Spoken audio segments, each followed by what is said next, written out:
meeting of the Metropolitan Public Transit Authority. I'm Mark Jarrell. I'm chair of the Mecklenburg Board of County Commissioners. Thank you. And I'll be presiding over the initial portion of the meeting this evening until we have the election of a chairperson of this authority. In attendance as well are also the county attorney, Tyrone Wade, and clerk to the board, Christine Smith. At this time, I'm going to ask everyone to do the following. I'm going to ask everyone to stand for the presentation of the colors by the Honor Color Guard from the Mecklenburg County Sheriff's Office. We'll do the Pledge of Allegiance and then invocation.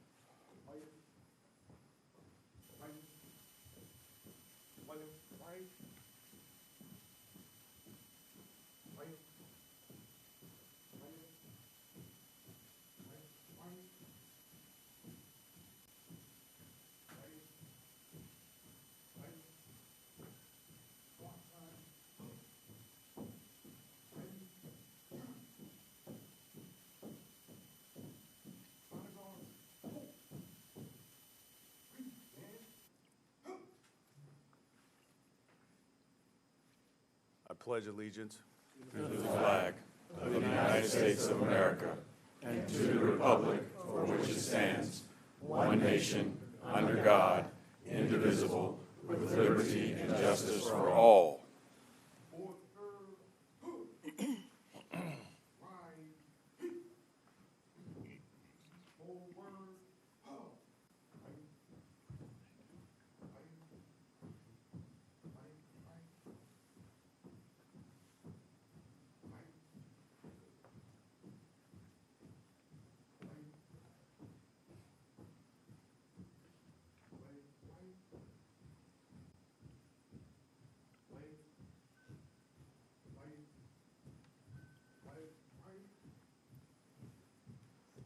At this time, I'll ask everyone to continue to remain standing. We'll have the invocation by Pastor Enrico White of Weeping Willow AME Zion Church.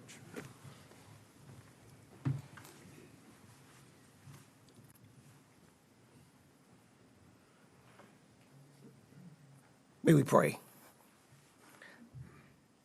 Our Father, as we've gathered at this moment in time, in this point in history, this inaugural meeting of this Metropolitan Public Transportation Authority, we ask, oh God, your blessings upon this gathering, your blessings, oh God, upon this authority. We ask, oh God, that regardless to how each has gotten here, may none forget why they are here. I ask, oh God, that you would just give direction, bring clarity, that they, oh God, may do that which is best for this metropolitan area. We ask, oh God, as they have been chosen and selected, that you, oh God, again, will give direction for the good of this community, that we may be the better in the north and the south, the east and the west, and all of the surrounding areas, that we may be a model of what community looks like and how we work. Again, we ask your presence, we ask your power, we ask your direction in thy precious name. Amen. Amen. You may be seated. So I want to thank Pastor White and the Mecklenburg County Sheriff's Office Honor Guard. Next on the agenda is an announcement about public access. So for tonight's meeting, members of the public may access and view the meeting at mecnc.gov.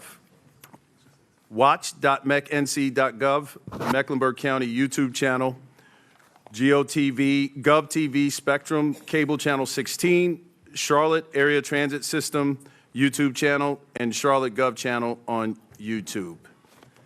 Now that we've gotten that out of the way, it's a historic moment, and let's give ourselves a round of applause for making it this far.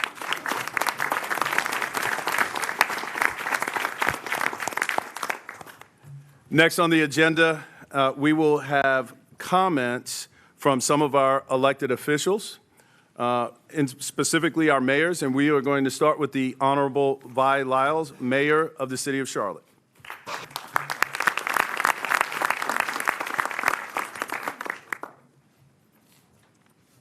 Thank you very much for this opportunity. You know, public service is one of the most important duties. Well, let's see how this works. Okay, let me start again. Public service is one of the most important duties that we have in this country. So I want to thank everyone for being here and for the members of the MPTA who have volunteered to serve on this board. This board is a tremendous opportunity for us. And I want to say this journey to get to this moment wasn't very easy. In fact, it was pretty hard. I even thought sometimes we wouldn't make it. But look at us here today. I really want to especially thank Harvey Gantt. He's not here, but just to let him know that how much we really appreciated the work that he did. You know, Harvey Gantt was the chair of the Charlotte Moves Task Force. That was 5 years ago, and here we are today. Think about that. This is the catalyst, the work that they did for the entire effort. It was a group of people who believed that we could do something that others might think impossible. I want to thank all the mayors for sticking together over the years and tackling some tough challenges. You know, renegotiating an interlocal agreement while chasing legislation in Raleigh was no small task. We have done so much together. I feel like we've created a sisterhood and a brotherhood together. I think it's made our regional part of what we are in this community work best for us. But I have to kind of laugh and think about this. I remember all of the places that we've gone.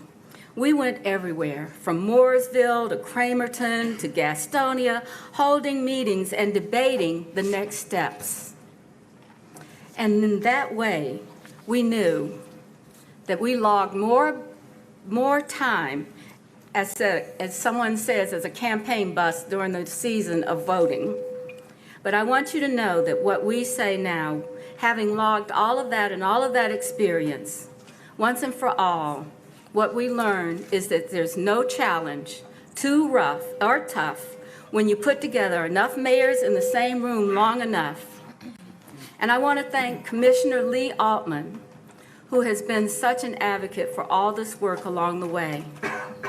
And I want to thank Team Charlotte for believing we could actually buy the red line, and the city council members who actually made that decision. I would say they were so bold, and they did it because of the investment. Now, of course, it was $90 million as well, so that probably had a little bit to do with it. But what I would say to you today on this city council, I don't think that there's one person over here that's not courageous enough to say, we accomplished this and we did it well. I want to thank the voters who came out this November, the business community for leaning in a way that other communities are actually calling us now and saying, what did you do in Charlotte? I think that we all know that we do things well, and that's what makes a big difference. I want to say that I'm grateful to have worked along with almost everyone in this room, to have the opportunity. But you know what? This is more about what we can do for the communities that we have. This is an opportunity for our local small businesses to thrive. It's an opportunity to create good-paying jobs, to build and run a system that will move our community. I know not everyone in here, even sitting in this room, supported the referendum, and that's okay, because leadership means that you listen and you work together and we move forward. It's critical that we learn from those concerns and work together to implement a system that benefits the entire community. We will not repeat the past mistakes. We must address displacement of our residents and our businesses. There's a lot of hard work to be done in the next months and years, and how we choose to do the work will be just as important as the work itself. Our goal is simple, a place where everyone can move safely, efficiently, and reliably, whether you're going to work, school, or home. My hope You know, you guys have me out here, I'm getting ready to go see the little children that I have, the grandchildren that I have, and I look at this and I think about it. We want to see the young people that we have in this city now. We want them to be successful. I want us to all look back on what we did to see the seeds of a great organization that serves our city, a thriving community, a city that's connected by what all of us do together. You know, speaking as a former city employee and the mayor of Charlotte, I can tell you that the people who work for CATS are some of the hardest working people, the most dedicated individuals that you would meet. And as we go through this, I just want us to know that as we work on the transition of the department and the people to the new authority, that CATS is a great organization, and we should all be excited for its future. The city of Charlotte and every jurisdiction will have its part to play. We will no longer work in silos. We will remember how important it is to know why we got here. We embarking on major infrastructure and roadway projects seeking to improve how people get around, alongside this new board that's being created this evening. So I'm looking forward to this. I think it's really one of the most important things that we can do, the most important initiatives that we can take. So in a spirit of partnership and tackling the hard work ahead, I want to say thank you, all of you, for what you're going to do and what you're going to create, because it's going to be really good. Thank you very much.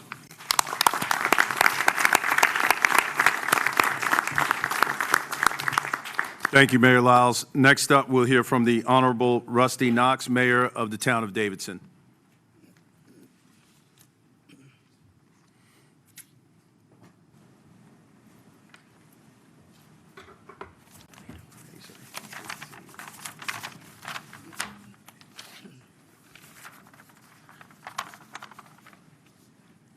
Chair Jarrell, managers, fellow elected officials, and members of the MPTA.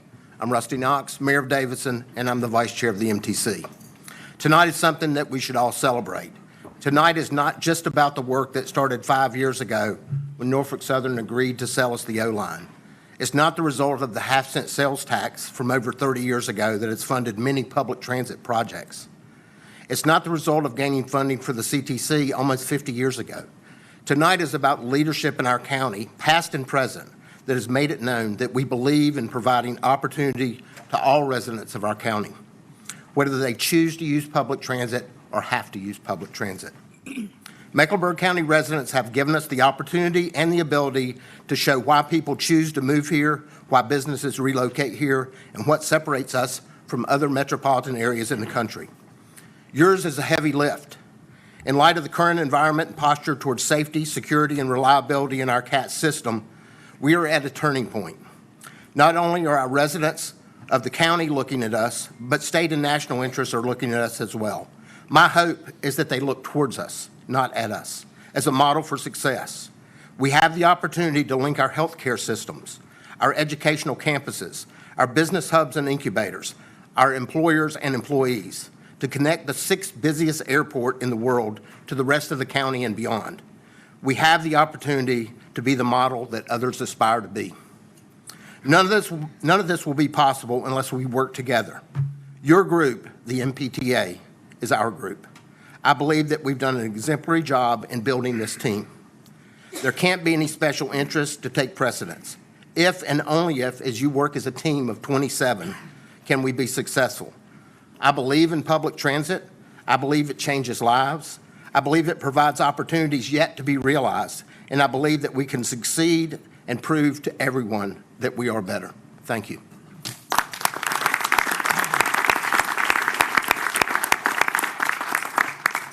Thank you, Mayor Knox. Next, we'll hear from the Honorable Christy Clark, Mayor of Town of Huntersville.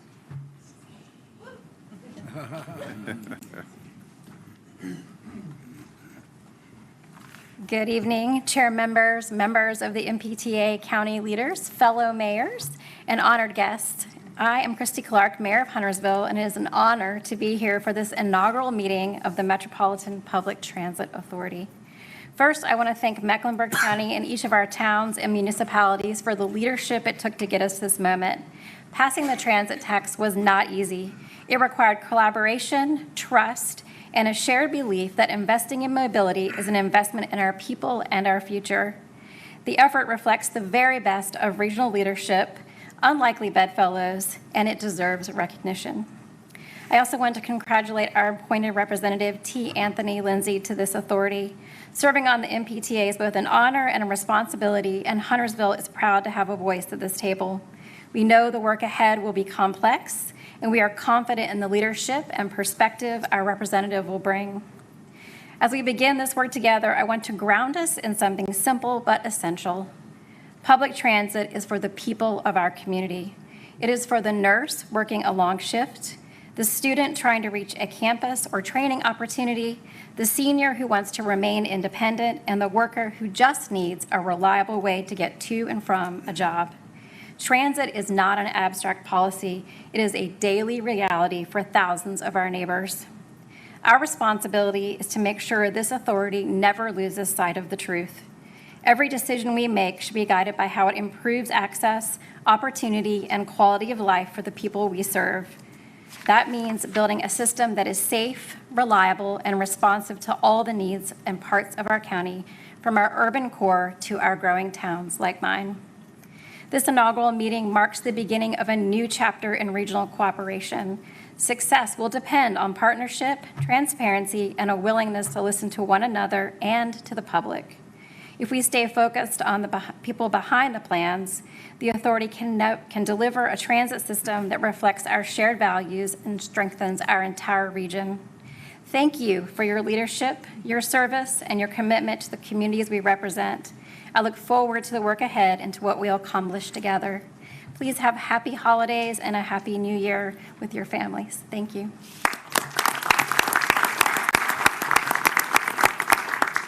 Thank you, Mayor Clark. Next, we'll hear from the Honorable John Higdon, Mayor of the town of Matthews.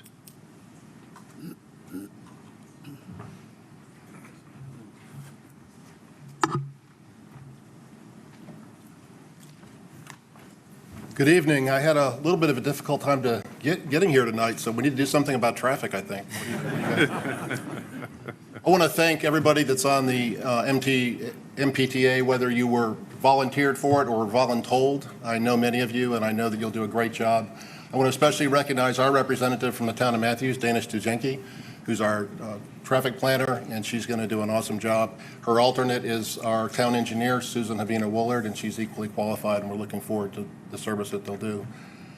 I do want to say that today I looked at the Board of Elections website, and I looked at the referendum and where it passed and where it didn't. And where I live in Matthews, nearly the entire southeast corner of the county did not vote to approve this tax. And we didn't in Matthews because I've told the story many times. I recall in 1994, long before I was an elected official, going to a Christmas party about this time of year, and one of the town commissioners from Matthews high-fived me and said, "John, we're going to get light rail in Matthews." That was 31 years ago. And I'm cognizant now that we're probably not going to get it for another 30 years, and that's a lifetime.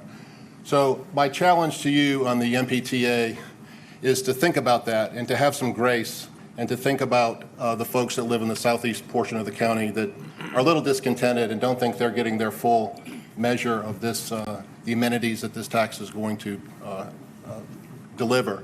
So I hope you'll consider that. Brad Simmons, I hope you'll consider that. And I had lunch recently with Ned Curran, and we spoke about that as well. So, you know, if you could throw us a bone, we would appreciate it. That would really do a lot to ensure trust. And we're not looking backwards, we're moving forwards. I wish you all the best, and we're here to be 100% supportive of your efforts. Thank you.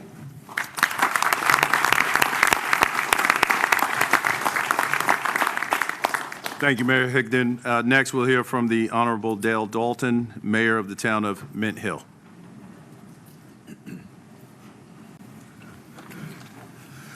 Well, I too am very excited about being here for the inaugural meeting. I've been a mayor for 1 week, in an hour 1 week. So I don't know a lot what's going on. Mayor Brad Simmons and Brian Welch kept me up as a mayor pro tem of the activity and what good it would be. He spoke many, many times with you, Liza, about working with you, and I'm looking forward to working with everybody as well and getting up to speed. And let's take this project and get some things done, because it took me 1 hour to go 20-something miles tonight. So we've got to get something done. But thank you all, and I hope to see everybody and work with you.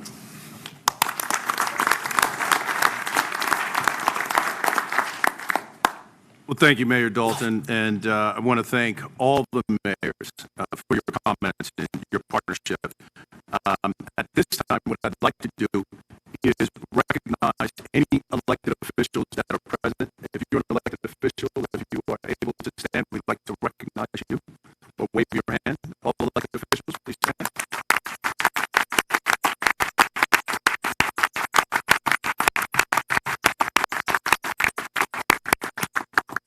Thank you all for your service and your leadership. We are here. One of the reasons why we're here is because our managers worked really, really hard to get us to this point. And we want to take a moment for all the managers that are present to please stand and be recognized.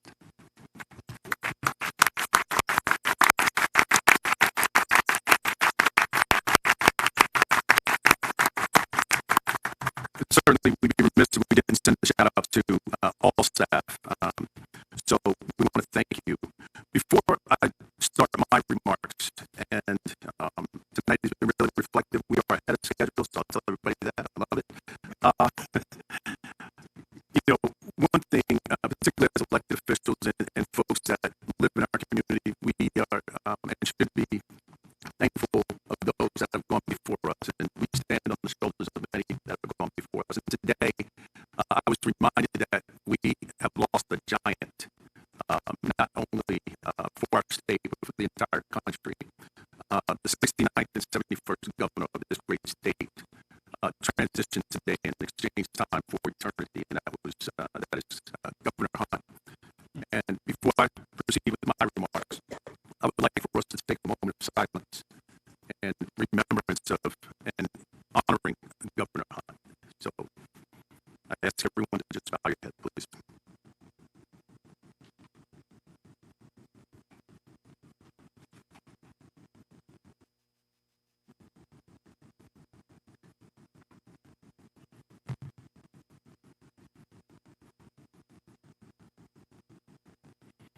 Thank you. So we have heard from all of our distinguished mayors, and I also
we all know that leadership requires us to do what is right, even when it's difficult.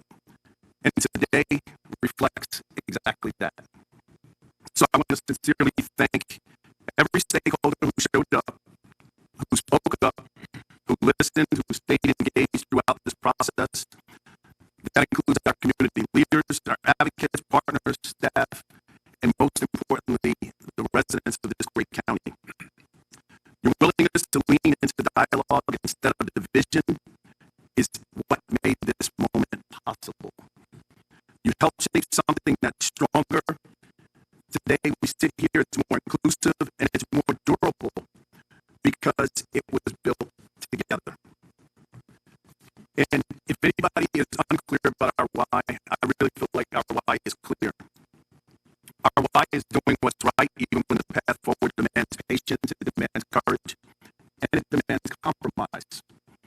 Our why is our children and our grandchildren, ensuring that the decisions that we make today create a future where opportunity is not determined by a zip code, it's not determined by a background, and it's certainly not determined by a last name.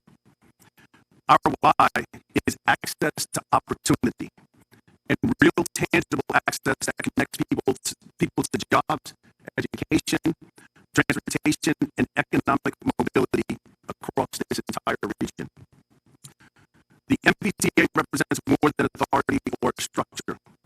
It represents our shared belief that progress should be inclusive, that growth should be equitable, and that systems should serve the people and not the other way around. So as we embark on this journey together, let's remember this moment. Let it serve as a reminder that when we lead with respect, when we center people, and when we stay anchored in our why, we can build something that truly moves Mecklenburg County forward. And tonight, I'm appreciative of the trust in this room, the trust from the community. I want to especially thank my colleagues on the Board of County Commissioners. A lot of moving parts forward for their collaboration and for their leadership. As you heard earlier, Commissioner Altman was a major force in representing Mecklenburg County, and I want her name to ring in posterity so when people hear this 100 years from now, they know what she meant to us on the Board of County Commissioners and her leadership.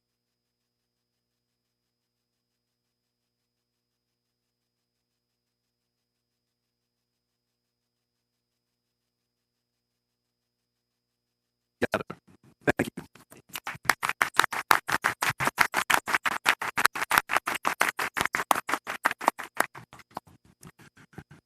All right, now, trustees, we'll have you introduce yourselves, and we're going to start to my right with Alicia Davis Stedman, and we'll come around the dais and on the left.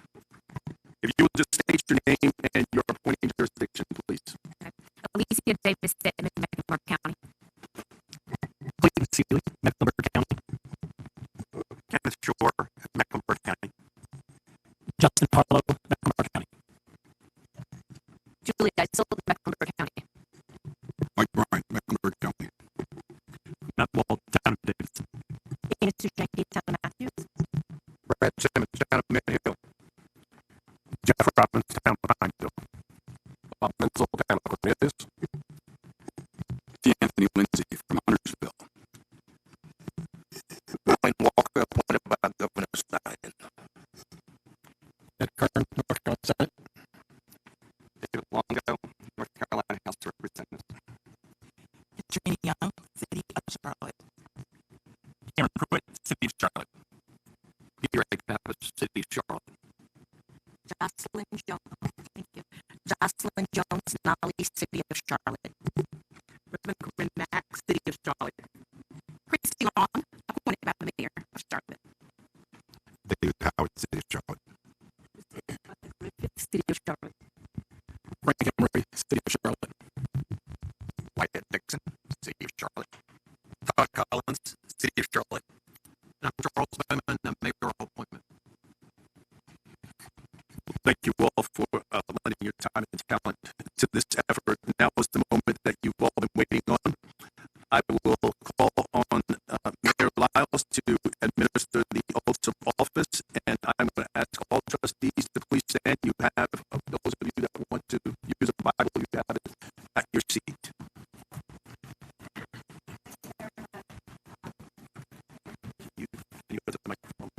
Thank you. Thank you very much for this opportunity to stand here. Just a couple of weeks ago, we were doing this at the city, and so now you guys get to know what it's like. So, I'm going to give you the oath of office, and we will do it as a group. So, if you'll follow the instructions, first, the oath of office, please state your name. That's what happens when we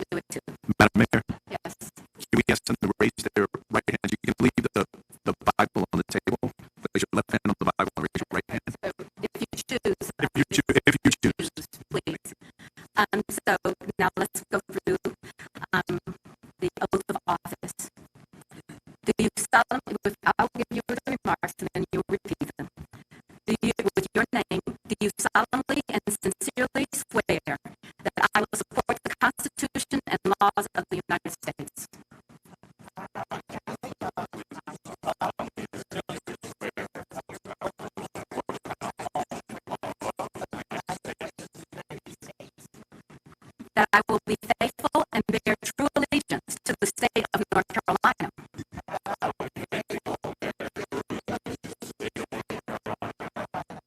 and to the constitutional powers and authorities which are or may be established for the government thereof.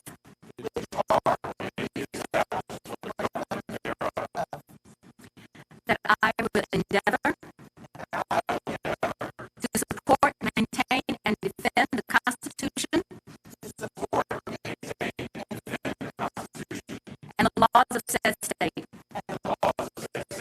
not inconsistent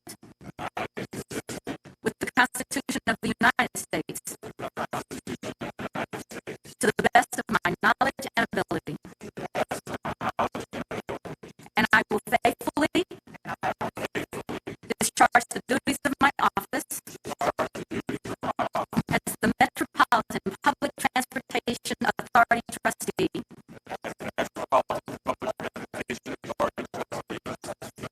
So help me God.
Madam Clerk, there's just one board member that will need to pick it up when he returns. All right. All right. Thank you. All right. Now we've got some additional business that we need. First item that we need to move to is the adoption of the governing rules. I'm going to ask for your indulgence just for a few minutes so I can read this. There's a preliminary matter we'll have to address before conducting business. Currently, the authority does not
Initial appointments shall be for 2-year terms to be determined by lot at the first meeting, except one member appointed by the General Assembly shall be for a 2-year, and the initial term for the other General Assembly shall be for 4 years.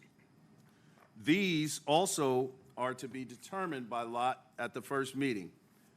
For the viewing public, a red chip is a 2-year term, and a black chip is a 4-year term.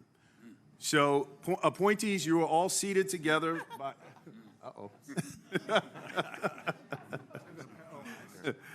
So appointees, you are seated together by entity, and staff is going to hold each of the 4 collection bags and walking to them one by one. And the clerical staff will be responsible for announcing the name of the trustee, jurisdiction, and what term they selected after each pull. Drum roll, please.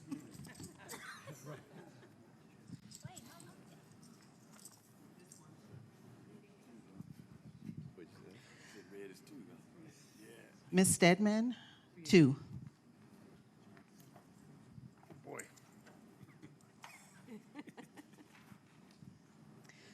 Mr. Sealy, Mecklenburg County, 4.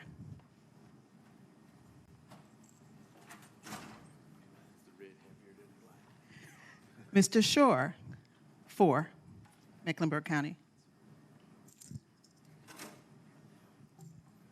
Mr. Harlow, Mecklenburg County, 4.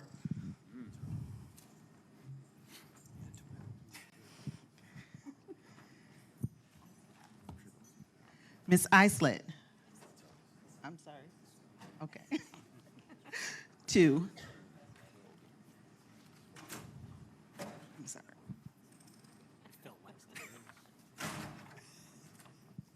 Mr. Bryant. 2.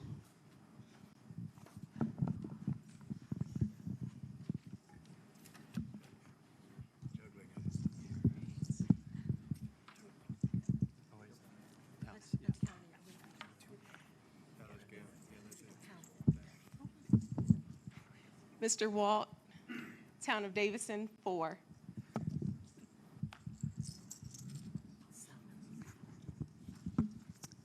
Miss Stujinski, Town of Matthews, 2.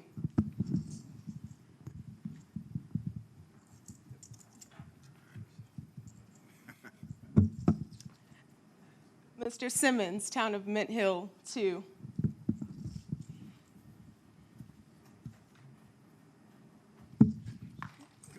Mr. Robbins, Town of Pineville, 4.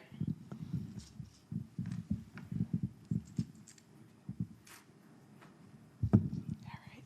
Menzel? Yes. Mr. Menzel, Town of Cornelius, 4. Let's see. Yeah. Feels like there's only one left. Mr. Lindsay, Town of Huntersville, 2. All right. All right. This fix.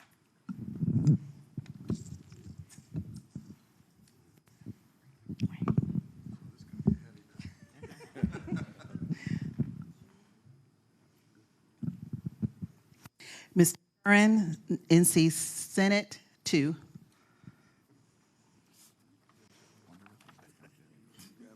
Mr. Longo, NC House of Representatives, 4.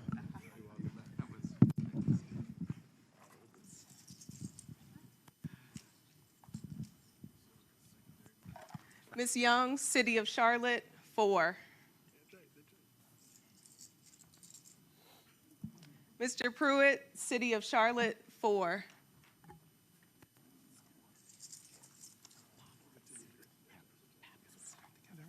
Mr. Pappas, City of Charlotte, 2. Thank you.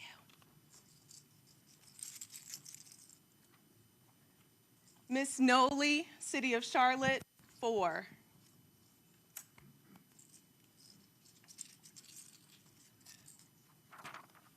Reverend Mack, City of Charlotte, 4.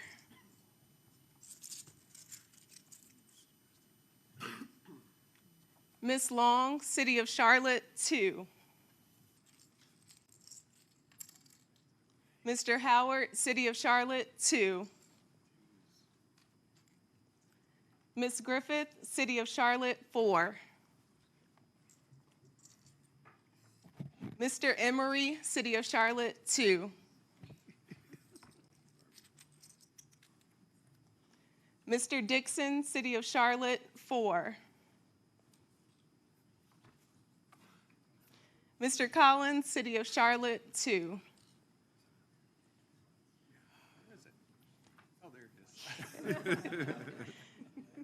Mr. Bowman, City of Charlotte, 2.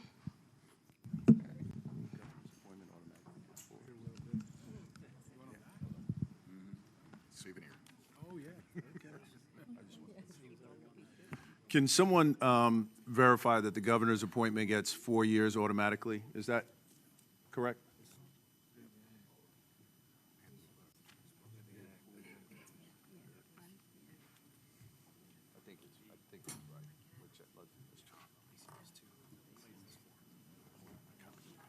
I'm sorry.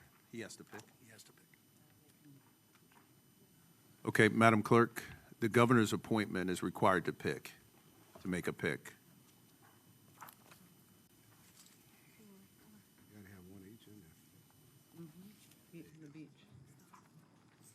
All right, Doc, you have to make a pick.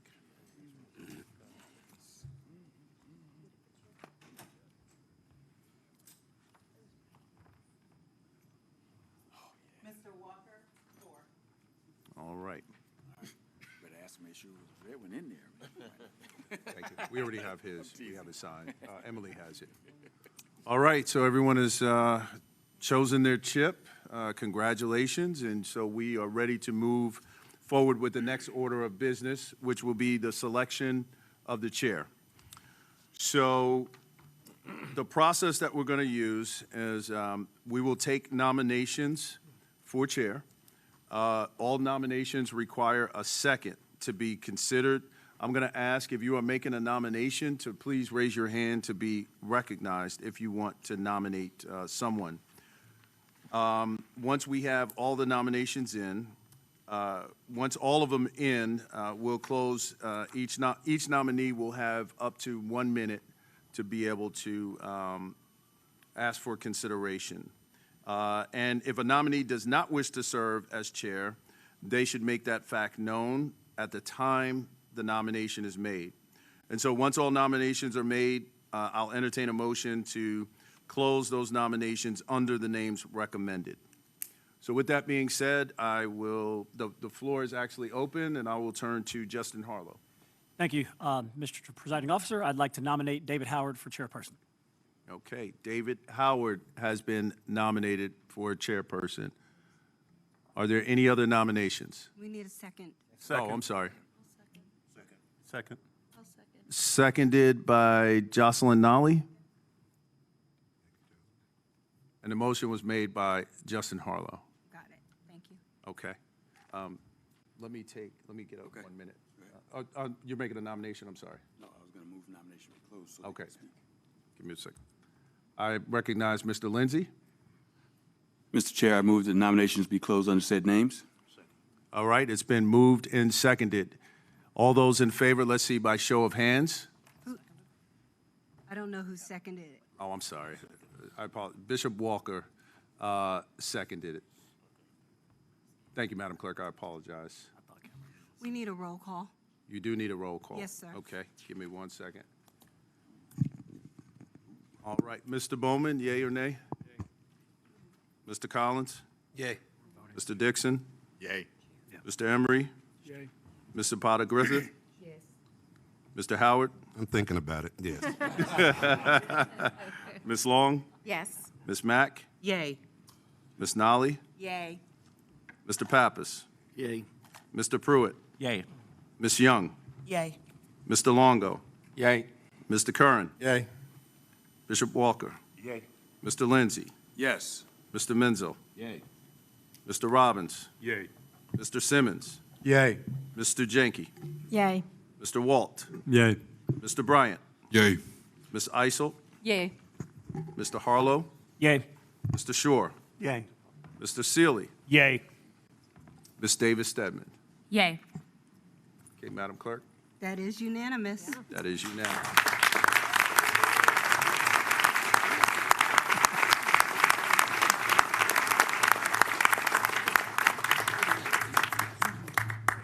Well, clap is a little premature because that was to close the nomination. Now we got to vote.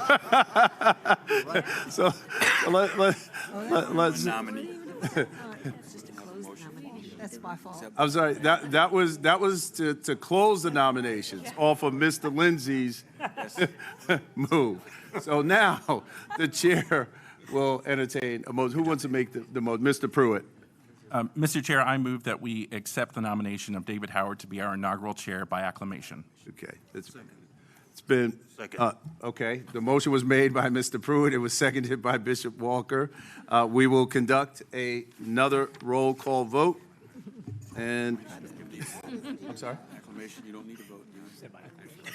Acclamation, you don't need a vote. I don't have to. All right, so we don't have to go through a roll call vote. Thank you, Mr. Lindsay. Are there any objections? Hearing none. Mr. Howard, Congratulations. congratulations.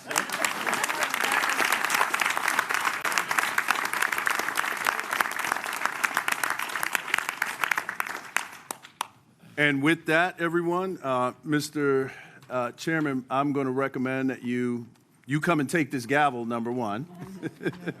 Congratulations to you. I'm going to recommend that you take a 10-minute recess, and not for everybody to roam around, but let's give him time to just get acclimated and get into the seat and get the script going. So I will, if you'll come forward, Mr. Chairman, I will move out of your seat and let you take over the rest of this meeting. And while he's coming, will you all just show appreciation for our clerk's office, for the city and the county for what they've done, and for our attorneys.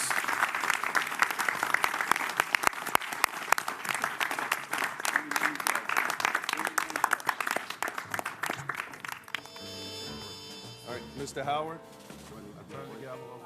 Yes, sir.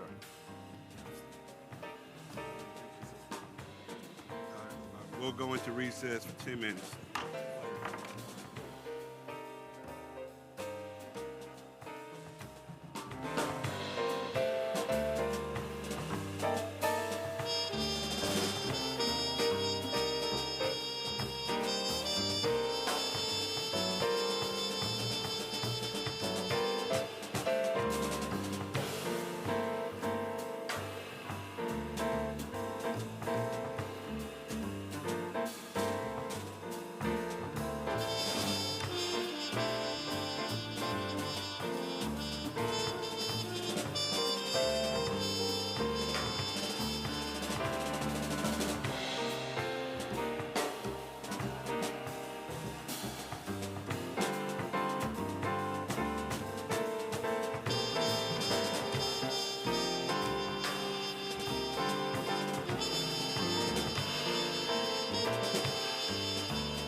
travel.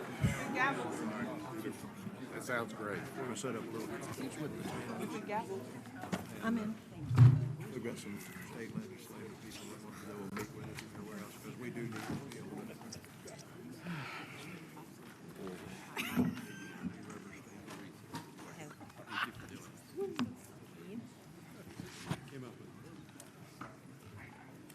Good evening, everybody.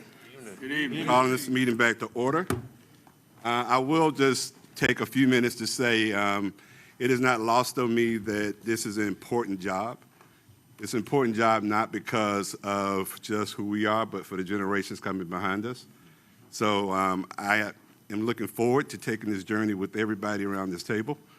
Funny enough, I was sitting there thinking when I walked in this building, anybody from Charlotte at this table? So we remember when this was Ridgeway? We remember when this was Target? Yes. Remember when this was Freedom Mall, when this is where we came to hang out? Yep. So in a lot of ways, and I'm glad that the chair had the meeting on the west side, because a lot of what we need to do is to make sure that we treat everybody, no matter what part of the community, the same and they have access. That's right. So that's all I'm going to say on, and it is in District 2 of the CAT.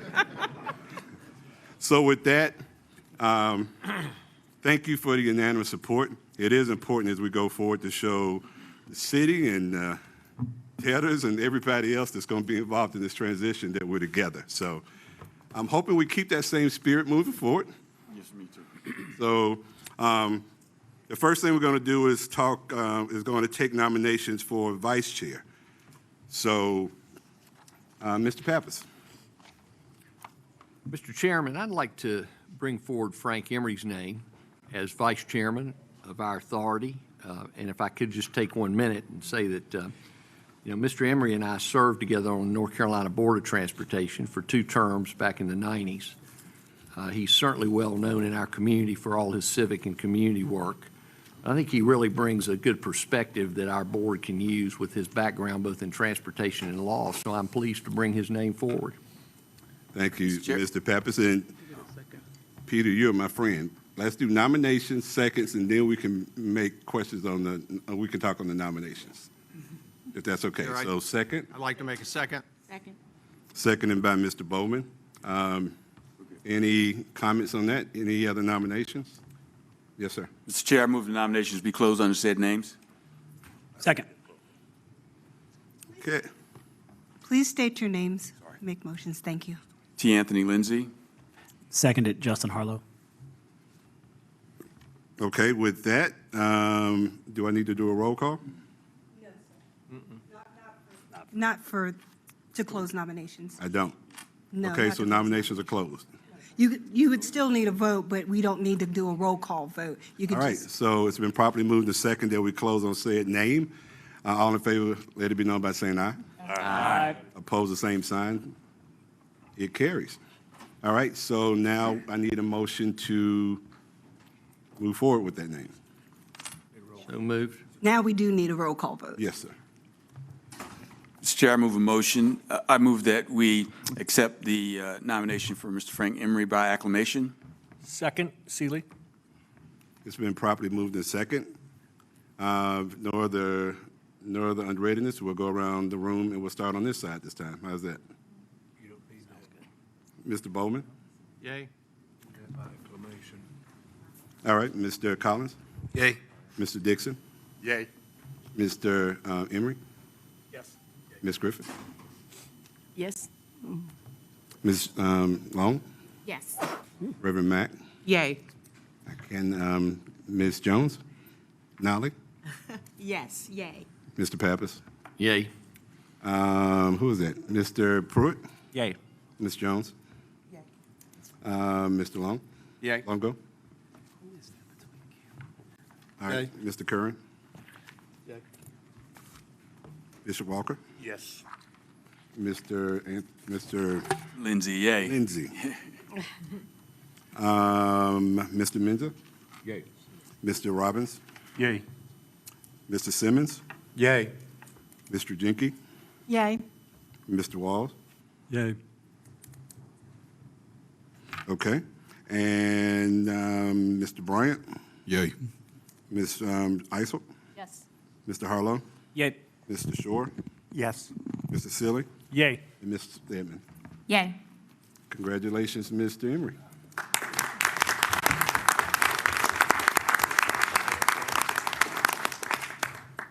All right, next, we'll take nominations for secretary.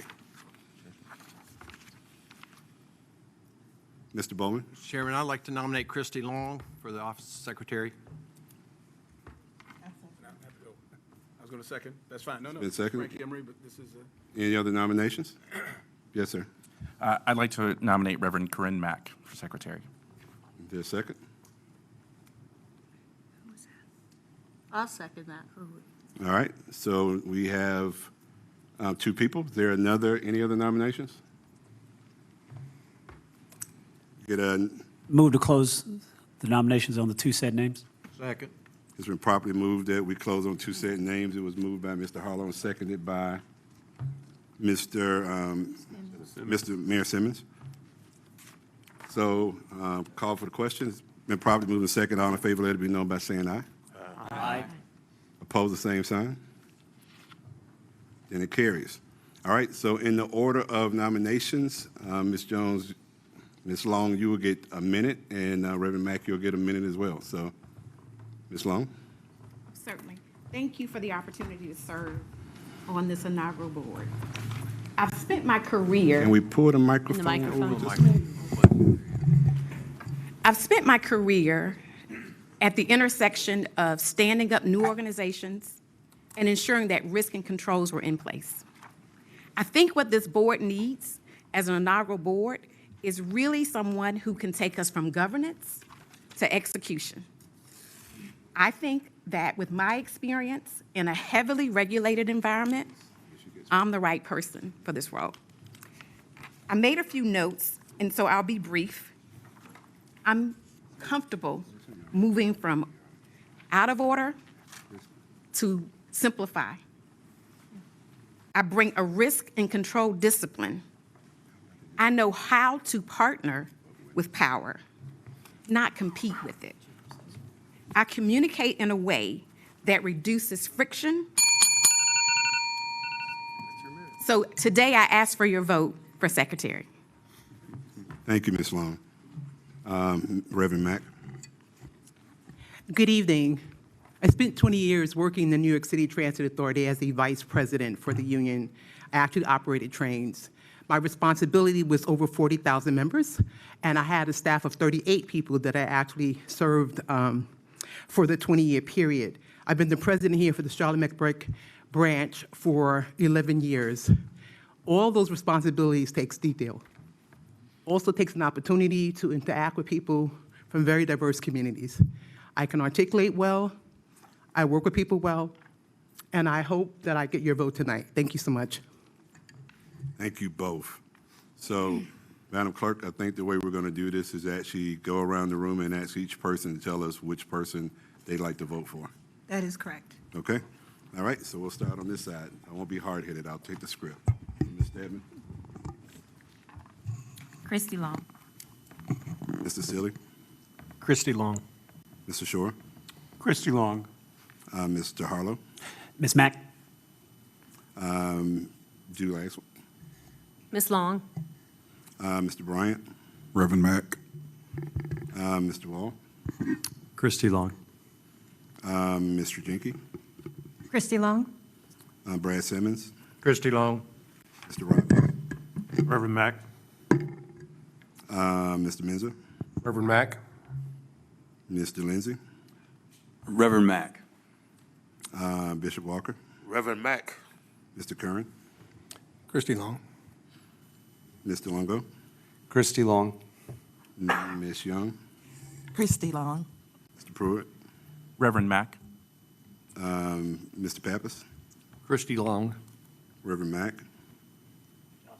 You skip me, Dave. Oh, I'm sorry. I'm going down the list. Reverend Yeah, Ms. Nolly. Reverend Mack. Okay, now Ms. Long. Christy Long. Reverend Mack. You skip me. Reverend Mack. Ms. Griffin. Christy Long. Mr. Emery. Christy Long. Mr. Dixon. Christy Long. Mr. Collins. Christy Long. Mr. Bowman. Christy Long. Congratulations, Ms. Long.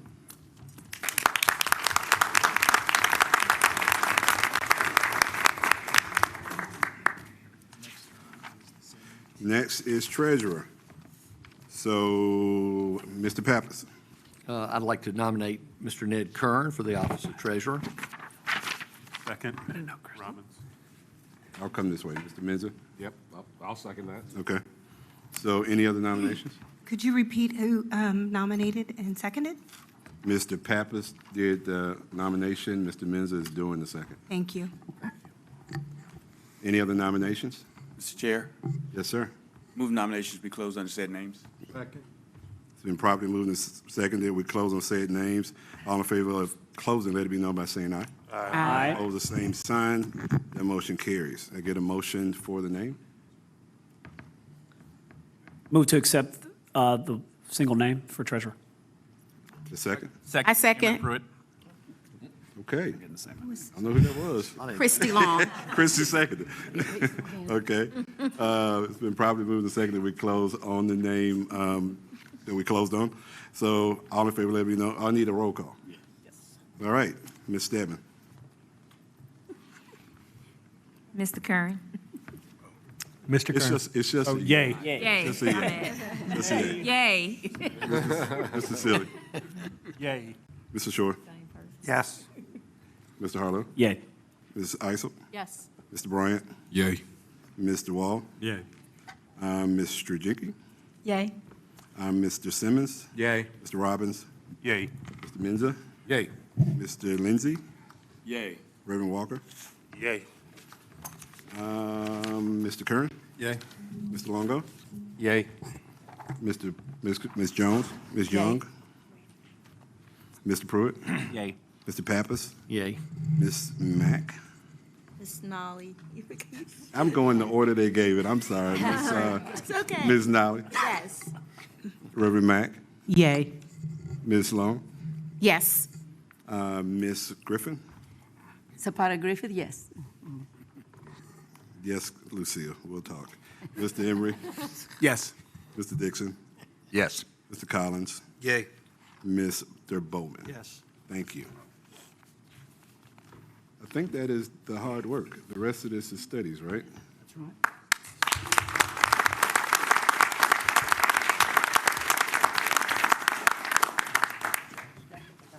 Lucia, Mr.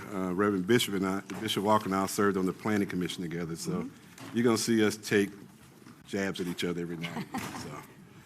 So, with that, we move forward with the business at hand, which is the studies. Is there somebody going to give us a report on the studies, or are we just going to move forward with them? Yes, Mr. Chairman. Take a moment to get them Yes. Thank you. All I have.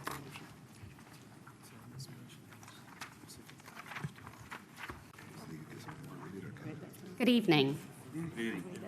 I'm Catherine Clodfelter. I'm an attorney at Parker, Poe, Adams, and Bernstein. I am one of the numerous consultants whose brains and experts went into the report that you have before you, and I am here to discuss with you about the report. I'll do a little bit of the background, a little bit of just getting on the same page, and talk to you about why I am sitting here talking to you.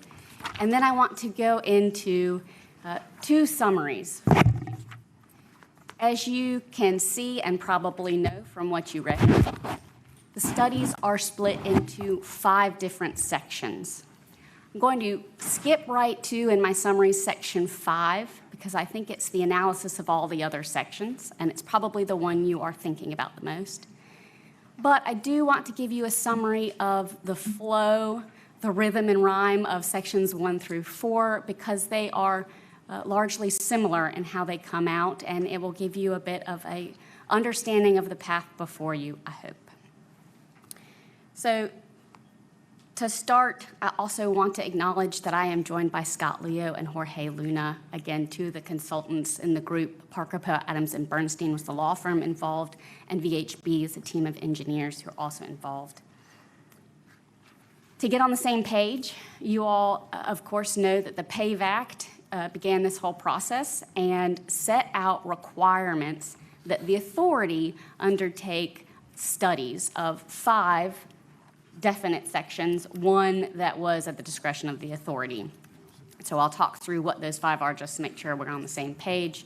The authority was to study by January 1st, 2026, the legal and financial considerations of 1, a transfer of assets from CATS to the new authority, 2, outstanding debt that the CAT system has, that the public transportation system has. The third being intergovernmental agreements. You'll note that that is intergovernmental, so there are private agreements that are out there that this study doesn't mention or contain. And the fourth was the study of a transfer of employees, HR. So those are the first 4. The fifth, using the words straight out of the PAVE Act, was to be a recommendation as to whether a transfer of assets, liabilities, and operations was feasible and advisable. And I will say, so you understand, when we say advisable, we are not talking in a policy sense. Our consultants took that to mean the PAVE Act asking, are there any insurmountable barriers, obstacles to a transfer so that it would be not advisable to do what's set out in law? So answering 2 negatives in the positive, we are discussing whether it is advisable. I'll go back and start at the beginning of why I'm here talking to you. Again, as you can appreciate, given that it's December 18th and the study is due on the desk of certain other parties by January 1st, there was a very limited time to be able to accomplish what this body needs to accomplish. The Metropolitan Transit Commission directed the city to move forward with the study so that this body would start on the right foot on day 1 and get the information that you need to move forward. So consultants were engaged to perform the study that sits before you. How did we do what we did? We, again, with the limited time, took this as an opportunity to seek comprehensive but certainly not exhaustive information about the transfer.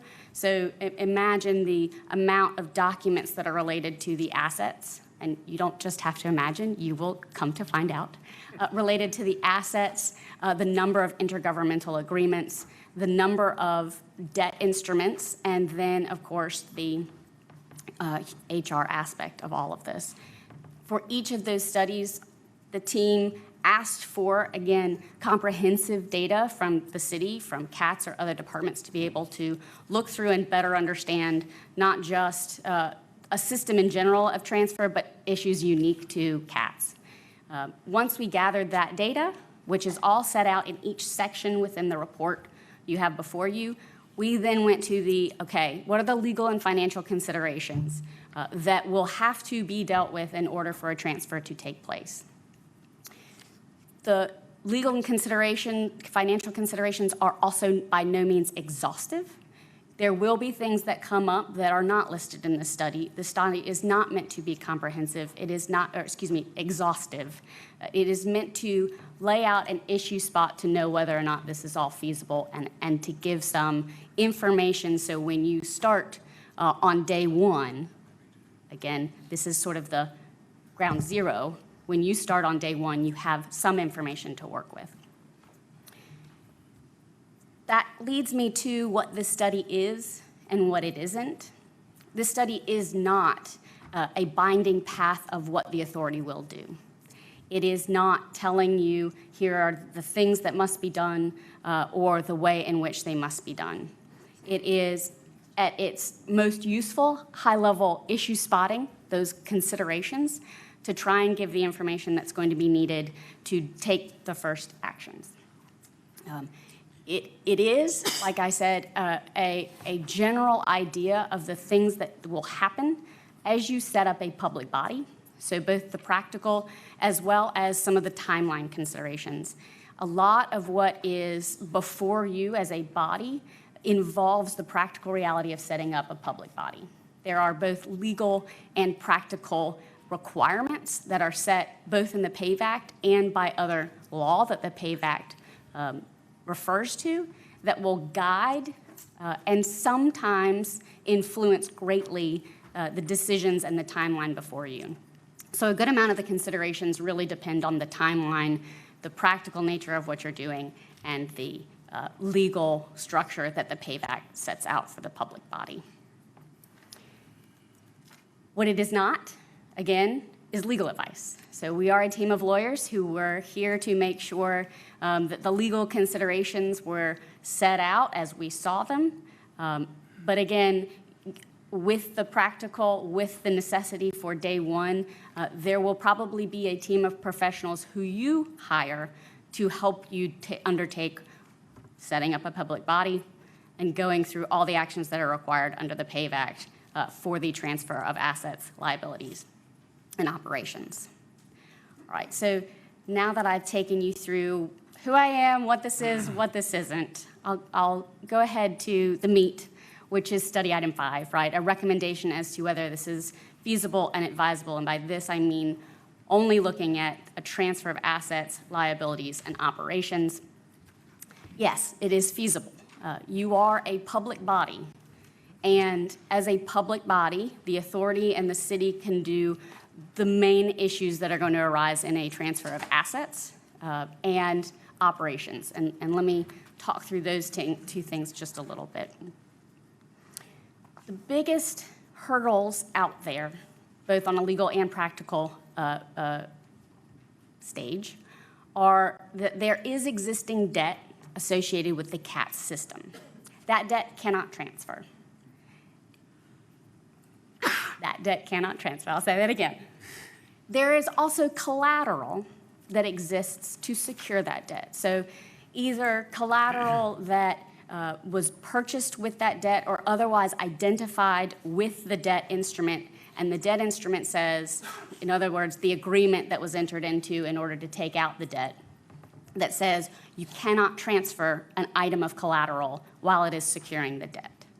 So on day one, no matter what the PAVE Act says about transition timeline, there will be some collateral, some assets that cannot transfer.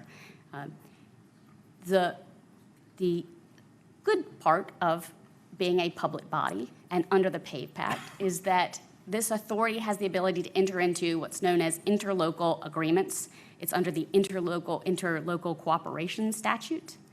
That will allow the authority and the city to undertake a time of use and operation of the public transit system that exists while some assets remain with the city, with the debt, and while some assets are able to transfer and operations able to transfer. So you have those tools as not only a public body, but importantly because the PAVE Act says you do. And so it is feasible to get over that hurdle of the debt remaining in place.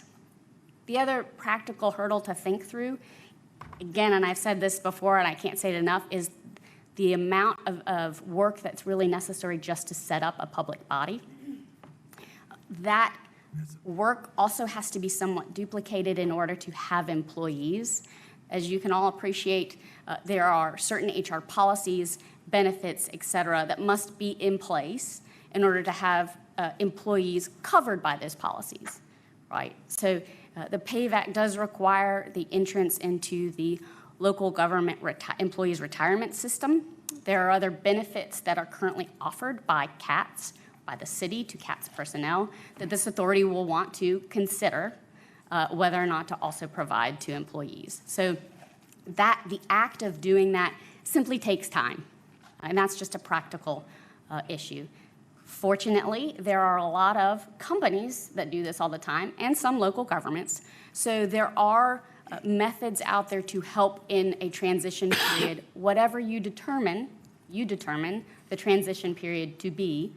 So in looking at that, we were able to say, despite these large hurdles, there are tools out there, things that are set up and in place so that you all can achieve them.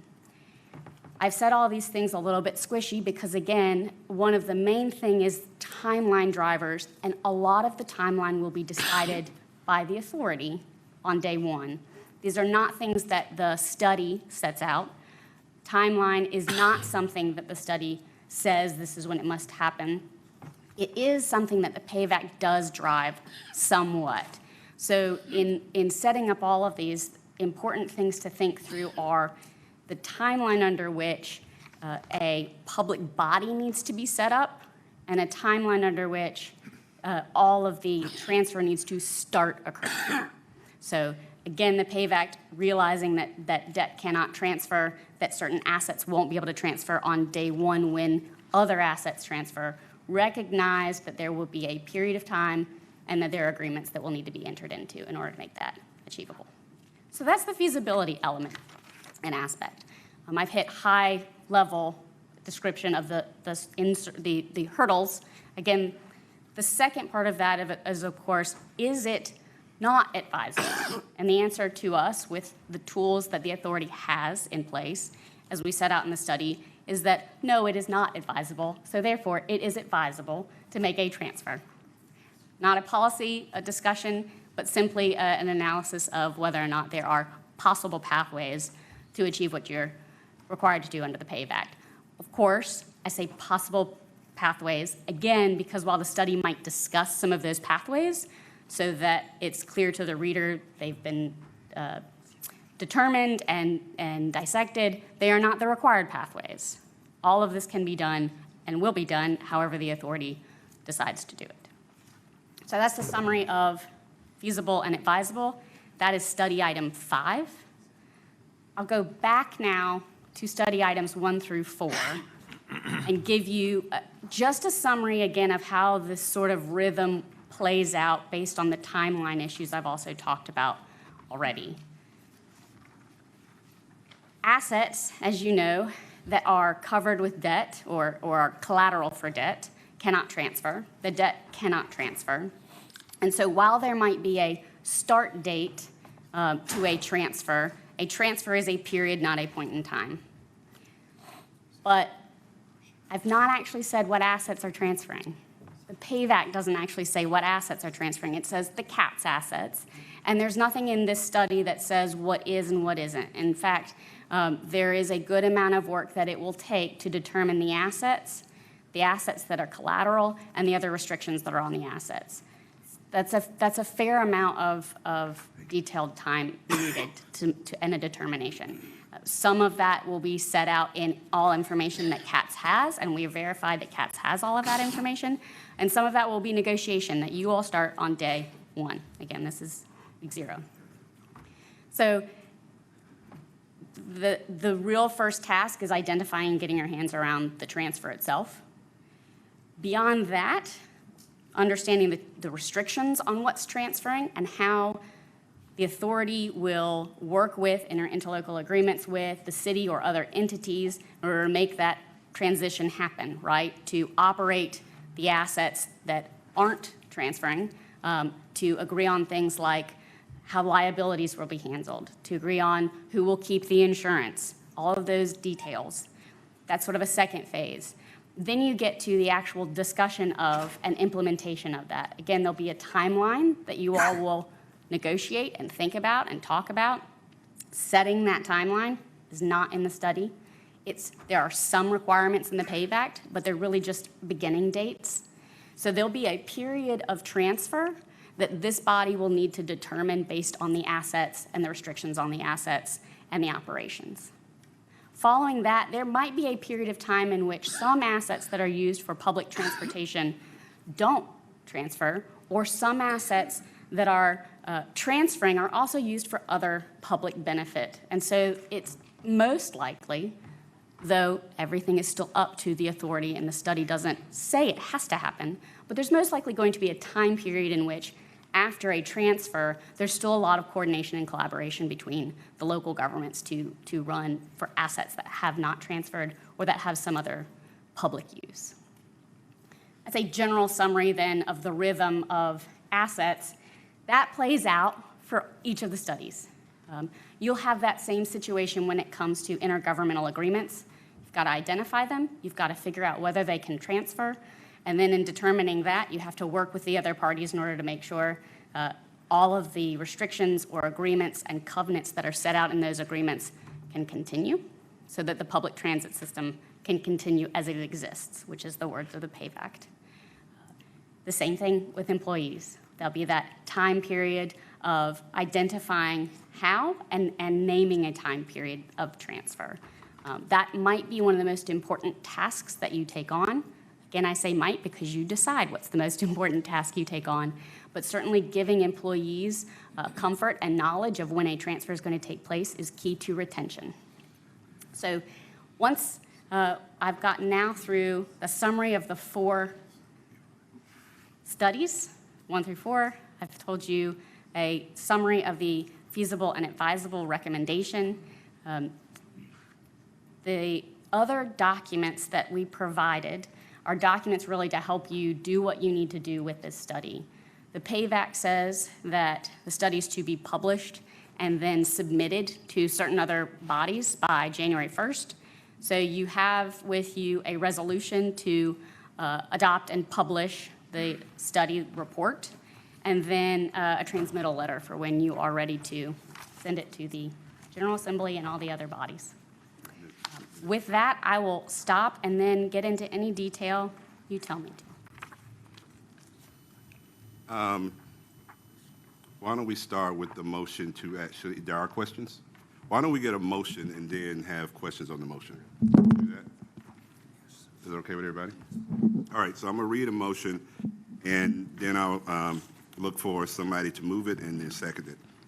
I need a motion to approve a resolution to accept and publish the studies as required in the PAVAC, subject to the following language added to Study 5. And that is the observation and consideration in this study do not bind MPTA to any course of action or decision regarding the process of conducting the transition of CATs from the City of Charlotte to the Transportation Authority. The MPTA reserves the right to pursue alternative approaches for conducting this transition after additional studies. So motion? So moved. Been properly moved by Mr. Kern, seconded by Mayor Simmons. Any unreadness or questions? I thought somebody wanted to be recognized. Actually, I have Yes. a question. Yes, Ms. Dowling. Hi, thank you very much for the information. My question is regarding assets. And it may be here, I just didn't see it. So, for example, if someone fell on a train today, CATS is liable. If we transfer, and I'm assuming that, if we transfer those assets to the board, does the board then become liable in a legal way? Yes. So these are the perfect questions to be thinking about and asking a team of consultants who you will need to hire to get you through that transition period. There are absolutely liabilities in place, and there might be some you don't know about or are not predicting during the transition period, and then there'll be ones after the transfer has occurred. So all of those things are the things that you will have to determine item by item, asset by asset, based on other restrictions on the asset, whether that asset transfers. You get where I'm going? Yes, thank you. Reverend Mack. Thank you, Mr. Chair, and thank you for the overview. I have Okay, wait a minute. I'm sorry. did you recognize me? I'm I sorry. recognize Mr. Mack. We're going to have to figure this out. Yes, I was saying I'm coming to you. So let me put it in order. Reverend Mack, Mr. Bryant, Ms. Isel. Thank you for the information. Just based on your response to Jocelyn a minute ago, there is some unreadiness for me for us to take on a responsibility of all assets in such a gray area and a gray period. And so I would like for you to further explain to us what that time period would look like if you have that information right now in terms of responsibility and liability. And if you can give us additional information regarding assets. And am I correct that the time period you're wondering about is the time that you have to think about and consider these things? That's correct. Under the PAVE Act, you have, and I'll give you a little background. Maybe I'll start by answering. The period of transition is up to you. The start date has some requirements. The time for each individual asset might have some requirements, but in general, this is something that the authority is in control of. in conjunction with other entities with whom it will need to come to some agreements about assets in general. So let me give you a little bit more background with that answer. Under the PAVE Act, within a year that the PAVE Act is enacted, you will need to stand up basically the public body. It doesn't yet require any asset transfer. That is July 1st, 2026. So the tasks before you really are setting up the public body, and then, of course, identifying assets is probably something that should happen as soon as possible if the timelines are, if the authority intends to move forward as fast as possible. I'll say it that way. There's a second time period requirement under the PAVE Act, and that is that assets must start to transfer as of the date, as of the effective date of the tax that the PAVE Act enabled. So that's your second time period. It says start for very important reasons, right? Some assets can't transfer if they have debt outstanding. There may be other restrictions on debt. But this authority is also able to make those decisions about what transfers and how. It may also be that there are other agreements that need to be made with other entities who are also involved in the assets. So my squishy answer back to you is there are two important time periods under the PAVE Act, but largely that is for you to decide. And I'm going to help us because I know they said we could be here at 10 o'clock, but we're not going to be here at 10 o'clock. So I want to just level set and make sure that this statement is true. This was really information to prep us to get ready for the work we have to do. So there's nothing in this binding at all. This is just information to get us started. Correct, Chairman. So I just want to make sure if we're asking questions, this is not, we're going to talk about this for months, if not years. So let's not try to solve it all tonight if we don't have to. Manager Bryant. Thank you, Mr. Chair. Appreciate the orientation to the different study items. And the answer to my two questions may be in the greatest squishy, and I'm fine with that. And to our chair's point, we can sort through that. However, I'll still ask my question regarding the debt that will, the assets that will not transfer that are associated with outstanding debt, though you said some of that can transfer, if I followed you. But regarding the assets that will not transfer, the debt payments, will that be from the City of Charlotte or will that come from the authority? There are provisions under the PAVE Act that do require that the taxes, if they are currently taxes going to the city to pay for that debt, must continue to flow to pay for that debt. That's helpful because the county receives some pass-through sales tax revenue associated with that, so I appreciate that. And then my other clarity question is once the outstanding debt is retired for those assets that do not transfer over, then at that time it can transfer over. The asset can transfer to the authority, and the interlocal agreement that you referenced would be null and voided? I'll take this in two parts. Okay. So for the first, outstanding debt is one of the biggest hurdles. Each asset might have its other restrictions on it, so that's a consideration. And an interlocal agreement may or may not set its term date based on the debt outstanding and retiring. That, again, is something to be negotiated. Okay, thank you. Try something new. Trustee Eisel. Thank you, Mr. Chair. I just have a question, if you could clarify in this, what happens with the litigation against the city and Katz, the existing litigation on the Gold Line? What happens with that litigation? How is the authority impacted by that? It is litigation concerning assets that are related to Katz, and so that would be a point of discussion and negotiation for the entities involved. Okay. Thank you. Mr. Menza. Trustee Menza. Thank you, Mr. Chairman. The one thing I haven't heard you talk too much about are the grants. As I read through the study, there's about over $1 billion worth of grants from the FTC or FTA, and then there's another $300 million from the state of North Carolina. How did that impact your study as far as feasibility and advisability? It follows very much in line with the other outstanding debt instruments, but they all are Unlike the debt, a lot of it depends on approval from the federal and state government to transfer those agreements. Each grant has with it accompanied an agreement with the state or with the federal government, whoever's doing the granting. And currently, those agreements contain covenants that say transfer won't occur without approval. There's not an expectation in doing our review of the assets and the liabilities that there'd be any reason not to approve, but that's a process, right? So you have to work with those bodies. The second issue in having those grant agreements is that not only would the grants transfer and the assets with the grants, but the covenants that remain in those agreements would also be expected to transfer, most likely.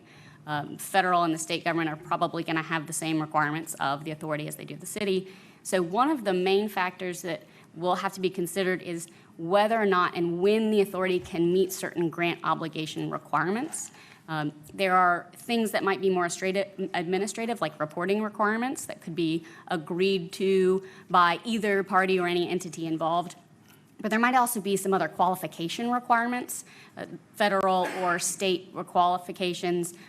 There is a phrase called designated recipient that I will not get into details about, but essentially meaning that the federal government gets to pick who the grant goes to, gets to approve, the governor's involved in that. So there are some approval processes that are required that we don't see as an insurmountable hurdle, but it's one of the practical things that needs to go through. There are also some practical issues on the authority being able to comply with the grant agreements and the city still being able to comply with the grant agreements. So this goes for both bodies and will be something that probably needs coordination. Thank you, Mr. Chairman. All right, I'm going to move us on to vote. In fact, I'm going to just make one comment. We have to do this by the end of the year, so if we don't do it tonight, we have to call another meeting. All right, so let's start with the motion over here on this side. Ms. Stebbins. Ms. Silly. Yay. Mr. Sear. Yes. Mr. Harlow. Yes. Ms. Eisel. Yes. Mr. Bryant. Yay. Mr. Walt. Yay. Mr. Jenke. Yay. Mr. Mayor Simmons. Yay. Mr. Robbins. Yes. Mr. Menza. Yay. Mr. Lindsay. Yes. Bishop Walker. Yay. Mr. Curran. Yes. Mr. Longo. Yes. Let me get this right this time. Ms. Young. Yay. Mr. Pruitt. Yay. Mr. Pappas. Yay. Ms. Nolly. Yay. Ms. Mack. Yay. Ms. Long. Yes. Ms. Lucia Zavada Griffin. Yes. Mr. Emery. Yes. Mr. Dixon. Yes. Mr. Collins. Yay. Mr. Bowman. Yes. That passes unanimous. Thank you all for that.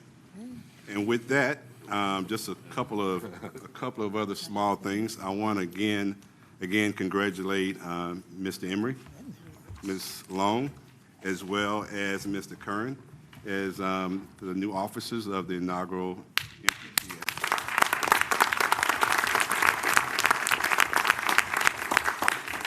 And I'm also going to get beat up if I forget to tell you don't move, because we have to take a group picture.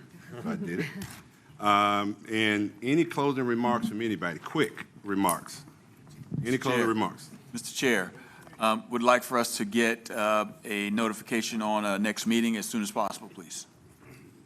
I will definitely make sure we get it out to you. All right, happy holidays, and motion to adjourn? So moved, Mr. Chair. Second? Second. All opposed? Second. All opposed, stay here. Should I pick one? I don't think anyone's going to. Anybody.